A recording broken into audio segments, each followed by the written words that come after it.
बड़ी खबर का रुख करेंगे। कल गुर्जर महापंचायत का आयोजन भरतपुर जिले में होगा। महापंचायत का आयोजन 372 मृतकों के परिजनों को नौकरी देने की मांग है और दर्ज मुकदमा वापस लेने सहित कई मांगों पर यह महापंचायत पीले चावल बांटकर लोगों से शामिल होने की अपील। जिले सहित अन्य शहरों के पंच पटेल शामिल होंगे।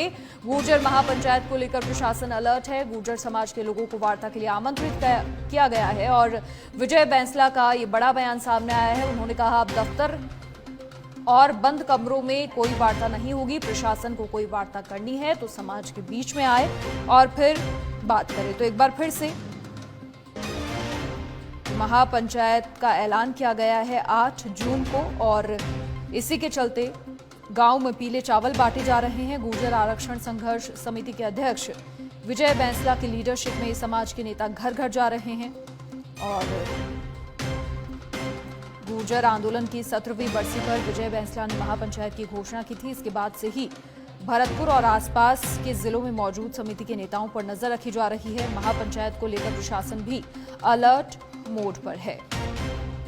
विजय बैंसला का साफ तौर पर कहना है कि अब की बार बंद कमरे में बात नहीं होगी, समाज के सामने बात होगी, समाज के सामने निर्णय होगा और रूट चार्ट भी उन्होंने दे दिया है। कहा कि बात अगर करनी है तो चार्ट के हिसाब से आकर हमसे और समाज से बात करें।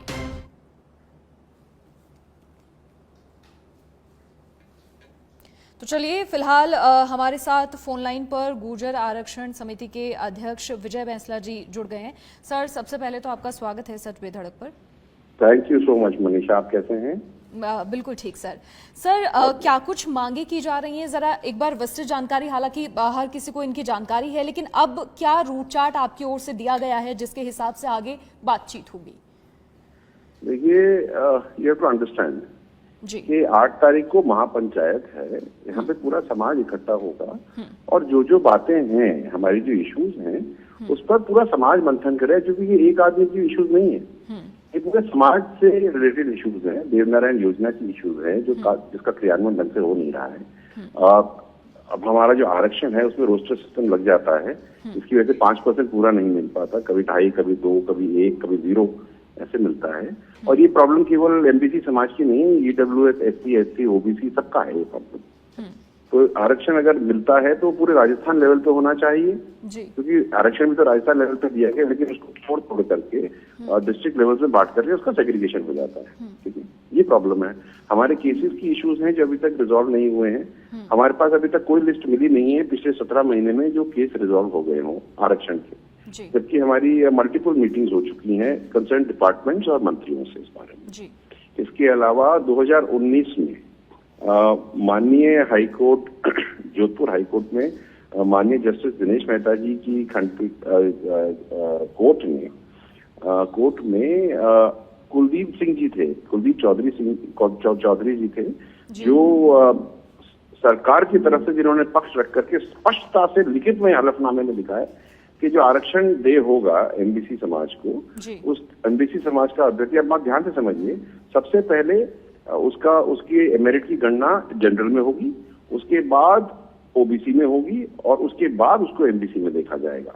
अनफॉर्चुनेटली यही चीज माननीय जस्टिस साहब ने भी अपने ऑर्डर में लिखी है पैराग्राफ में। अब 2019 में आरक्षण 5% लागू होने के बाद भर्तियों में इसी तरह से दे था, लेकिन 233 वाला जो मैटर था रीट वाला, वहां से इसको बंद कर दिया गया, जबकि कोर्ट में भी सरकार ने यही कहा है ऐसे ही होगा। और 5% दे होने के बाद कम से कम 7-8 नौकरियों में भी इसी तरह से दिया जा रहा था जी। लेकिन अनफॉर्चुनेटली ये नहीं हो रहा है। और सबसे दुख वाली बात तो ये है, और मैं पूरे राजस्थान के लोगों से कहना चाहूंगा कि जब हमारे एमबीसी समाज के लिए कोई नकारात्मक डिसीजन होता है कोर्ट का, वो तो 15 मिनट में एग्जीक्यूट हो जाता है अगर हमारा आरक्षण रोकना हो तो, ठीक है। लेकिन जब सकारात्मक डिसीजन है जिसमें बच्चों का भविष्य और थोड़ा सुदृढ़ होता है, वो आज 6 साल हो गए, उसका एग्जीक्यूशन ही नहीं हो रहा है। जिस तरह से हम कहते हैं कि एक देश में 2 निशान नहीं हो सकते, वैसे ही एक ऑर्डर के 2 इंटरप्रिटेशन नहीं हो सकते जी। ठीक है।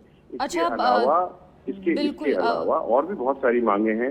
रीट 372 की हैं, इसके 233 का मैटर है, 1252 के जो अपडेट। अब आप ये समझिए, 1252 के अभ्यर्थी हमारे काम कर रहे हैं। 2020 में हमको ड्रिल रोकनी पड़ी केवल ये बताने के लिए कि ये भी सरकार के ही नुमाइंदे हैं। और आपको मैं बता दूं उस समय it will be a shock to you कि काम तो पूरा करा रहे थे, लेकिन इन लोगों केवल 20,000 रुपए देते थे और बगल वाली टेबल वाला जो आदमी सेम काम कर रहा था उसको 60,000 रुपए देते थे।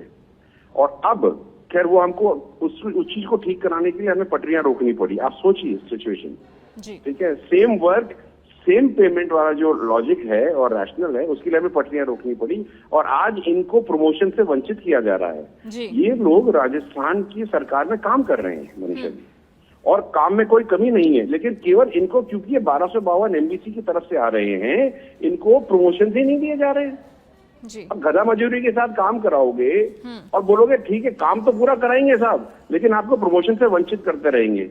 What logic. बिल्कुल विजय जी, बहुत शुक्रिया आपका ये तमाम बातें सामने रखने के लिए। अब महापंचायत होनी है तो क्या कुछ फैसला निकल कर सामने आएगा वो भी हम दर्शकों को जरूर बताएंगे। बहुत शुक्रिया आपका हमारे साथ जुड़ने के लिए। तो फिलहाल आपको बता दें कि प्रशासन का तो ये कहना है कि वार्ता का खुला न्योता है और जैसे ही प्रशासन को जानकारी मिली, प्रशासन का कहना है कि हमने समाज के लोगों से बात की है और बातचीत होगी। महापंचायत को लेकर प्रशासन भी अलर्ट मोड पर।